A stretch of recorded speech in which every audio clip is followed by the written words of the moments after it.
Nos últimos anos, a China tem buscado algo que nunca foi feito antes na história moderna.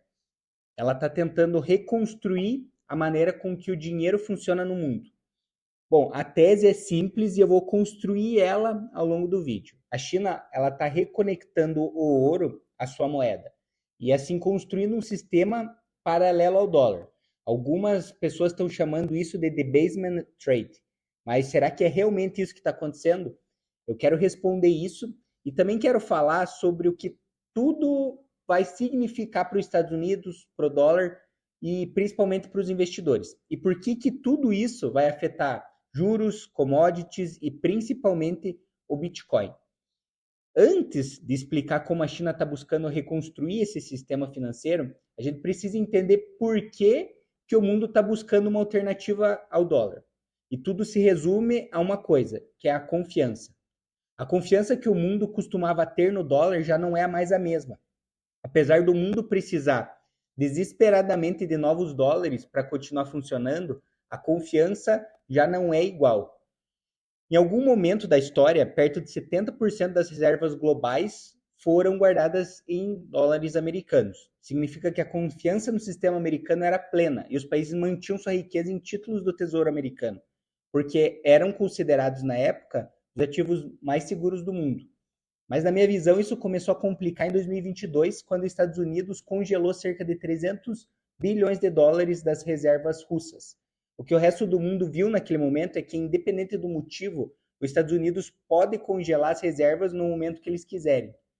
Então, se as suas reservas estão em dólar, elas basicamente não são totalmente suas.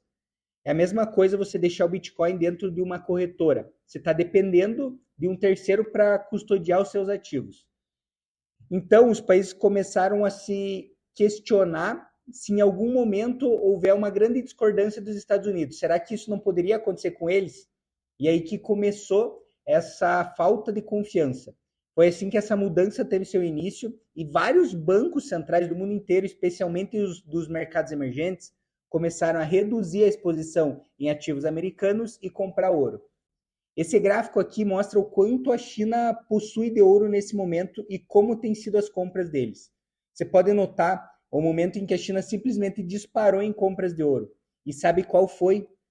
Foi bem no momento que o Trump começou com as questões tarifárias. A China, ela sentiu que ela não poderia ficar refém e rapidamente começou a acumular ouro publicamente, adicionando toneladas todos os dias nos seus cofres. Foi o ritmo mais rápido de compras de ouro da história moderna. E o fato dela não estar escondendo isso mostra pra gente uma coisa bem interessante. Pequim está enviando um sinal para o mundo. Oficialmente, o Banco Popular Chinês diz ter cerca de 2.300 toneladas de ouro, mas o JP Morgan estima que esse número é praticamente o dobro disso. Mas há outro grande marco que pouca gente percebeu nisso tudo. Em julho desse ano, o ouro se tornou oficialmente um ativo de nível 1 sobre as regras da Basileia. E o que isso significa? Que durante todas essas décadas, o ouro era considerado um ativo nível 3. Então, o que é isso? Se um banco tivesse, digamos, $1 bilhão em ouro, no balanço dele podia contar somente metade desse valor. E agora o que mudou é que, como ativo número 1, nível 1, 100% dessas posses em ouro são reconhecidas no balanço. Isso é uma mudança muito grande. Mas ainda há alguns detalhes imprescindíveis para a gente perceber. A gente ainda não pode emprestar ou tomar empréstimo tendo o ouro como garantia. Não dá para usar ele em operações de Ripple, por exemplo, que são a base da liquidez global. Não sei se isso pode acontecer tão cedo, porque recentemente o ouro começou a virar um ativo que muitos estão especulando. Então a gente pode ver isso com principalmente o aumento do volume das operações de opções nos ETFs de ouro. Quando os derivativos entram em cena, isso gera volatilidade para o ativo. Então, recentemente, a gente teve um dia que o ouro caiu mais de 6%. Isso nunca aconteceu com o ouro, praticamente. Porém, caso o mercado colocar muito mais volume nesses derivativos, a volatilidade vai ser algo tradicional. E a pergunta que é interessante responder é por que para toda essa transição seria imprescindível o ouro poder ser uma garantia de empréstimos. Bom, quem acompanha o meu canal sabe que eu falo bastante sobre o sistema Ripple. Eles são basicamente empréstimos interbancários overnight, de curtíssimo prazo, que mantêm a estabilidade diária nos bancos e o colateral disso quase sempre são títulos do Tesouro Americano, justamente pela sua volatilidade ser muito baixa e o nível de segurança grande. E aí que a China entra. O próximo degrau para o ouro é entrar como HQLA, é a sigla para ativo líquido de altíssima qualidade. Esses ativos são tão seguros e tão líquidos que os bancos podem usar eles como colateral para qualquer tipo de financiamento. Então, assim, se um país quer construir um porto, uma fábrica, uma usina, uma hidrelétrica, ou seja, uma infraestrutura que vai ter um altíssimo custo, ele precisa pedir financiamento e, como garantia desse financiamento, os bancos exigem o que tem o menor risco, que são esses ativos de altíssima qualidade. Se o ouro entrar nessa lista, ele deixaria de ser apenas um ativo guardado para se tornar uma base de crédito internacional. Os países eles não precisariam mais de dólar para financiar suas economias.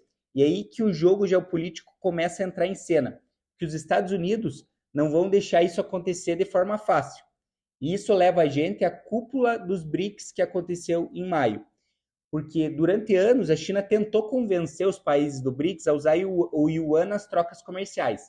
A China queria que os países deixassem ouro com ela como lastro e ela daria yuan. Mas os países eles não são burros, né? Se já estão começando a desconfiar dos Estados Unidos, imagine a China, onde nada é verificável, nada é confiável. E essa conversa inicial que a China tentou implementar, como não emplacou, eles buscaram algumas novas soluções. Para contornar isso, a China sabia que, por exemplo, países como a Índia não vão simplesmente acreditar que a China vai guardar o seu ouro. Historicamente, esses países são rivais. Eles têm vários conflitos instalados. Então, a China precisaria garantir uma maneira de que esses países pudessem ter acesso imediato caso eles necessitassem desse ouro. Surgiu então o conceito de corredor de ouro, que é um sistema de cofres interligados inicialmente entre países do BRICS. A ideia é muito parecida com uma blockchain. São cofres que são verificados por várias nações e não só a China. Aí a gente consegue dar uma credibilidade um pouco maior para isso. Cada barra de ouro é rastreada pela Bolsa de Ouro de Xangai e ela tem um número de série, pureza, propriedade registrada. Esse modelo resolvia em si o problema de confiança e transparência entre as partes. A custódia do ouro passaria a ser, de certa forma, descentralizada e mais verificável e resgatável.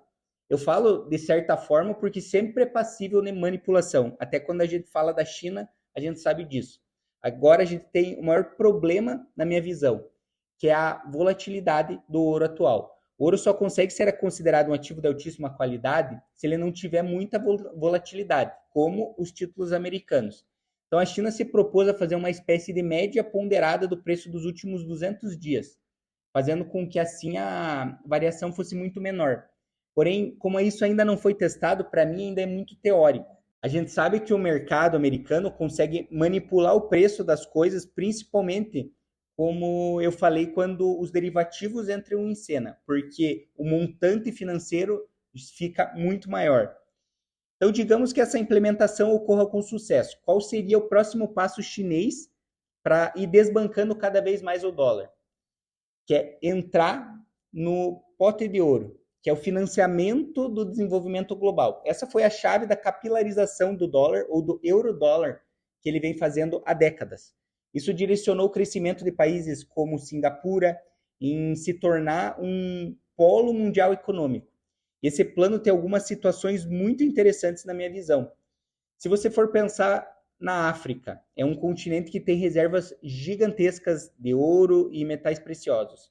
Se os países africanos fossem livres e não fossem ditaduras, isso poderia impulsionar o crescimento do continente inteiro, montando infraestruturas e melhorando a condição de vida da população em geral. O problema lá ainda é sempre o mesmo. A riqueza existe, mas o sistema interno desses países não quer que a população prospere. Mas esse é um tema para um outro vídeo. Mas vamos lá, vamos pensar como que esse sistema funcionaria na prática. Os países eles poderiam depositar o ouro na Bolsa de Xangai e a China, via o Banco de Desenvolvimento dos BRICS, poderia emprestar yuans, tendo esse ouro como lastro e garantia. Isso permite construir infraestruturas, tudo sem depender do FMI ou do dólar financiando.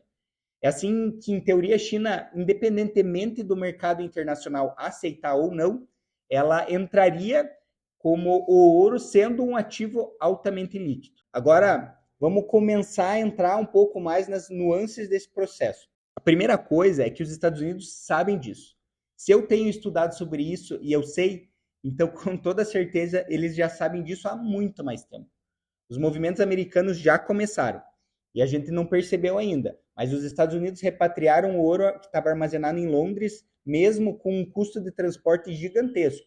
Os Estados Unidos também estão se preparando para um mundo que quem detém o ouro físico tem esse poder de colateral. O mundo teria dois colaterais, na minha visão, supremos, e os Estados Unidos quer dominar os dois.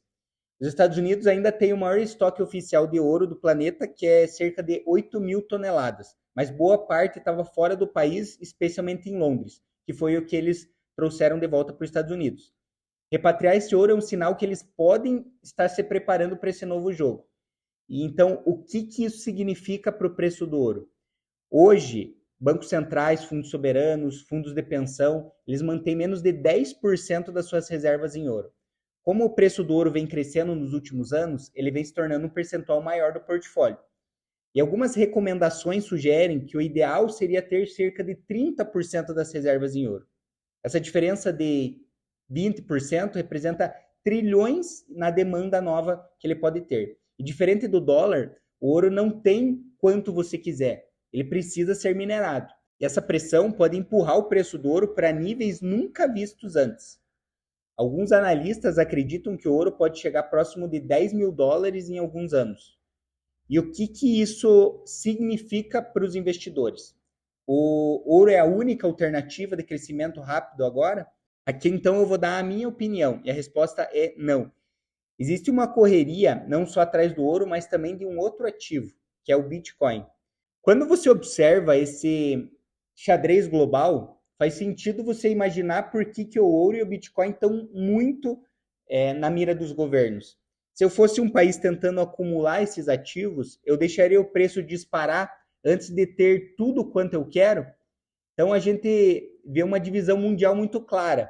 De um lado, a China está buscando capilarizar o seu domínio no resto do mundo através do ouro, e os Estados Unidos eles já estão apostando em stablecoins, em ativos tokenizados, em Bitcoin, e agora estão entrando também no ouro. A gente não precisa necessariamente apostar em um ou no outro, a gente pode jogar nos dois times, sabendo que no longo prazo um pode valorizar muito, ou na minha visão, até os dois podem valorizar, tanto o ouro quanto o Bitcoin. E pela primeira vez na história moderna, a gente pode entrar em uma era em que os governos competem entre si pelo melhor modelo de dinheiro possível. Antes sempre existia uma moeda global dominante, mas agora a gente pode estar entrando num caminho de uma era multimonetária. E se isso acontecer, o dinheiro vai se tornar alguma coisa que os países e as pessoas podem escolher. E na minha visão, os dois sistemas, de certa forma, podem coexistir. E no final, o melhor pode vencer, ou quem pode vencer é a gente como investidor. Mas uma coisa tem que ficar bem clara, isso não vai acontecer agora. Isso é uma coisa para 5, 10 ou 15 anos. A gente sempre precisa pensar justamente num longo prazo. A minha tese é que, em algum momento, boa parte desses ativos vai desvalorizar de forma significativa com uma crise deflacionária global. A gente já falou muito sobre isso aqui no meu canal. Eu tenho vários vídeos específicos sobre isso, eu vou deixar aqui no final para você ver. E essa crise pode fazer ativos como o Bitcoin cair 60%, 70%, até 80% do valor atual. E nesses momentos, os bancos centrais vão imprimir tanto dinheiro para comprar esses Bitcoins no fundo do poço, que eles vão comprar todo o montante de Bitcoins que eles desejam. E a partir daí, eles podem começar a direcionar o Bitcoin como um ativo importante, mais ainda no cenário global, não antes disso.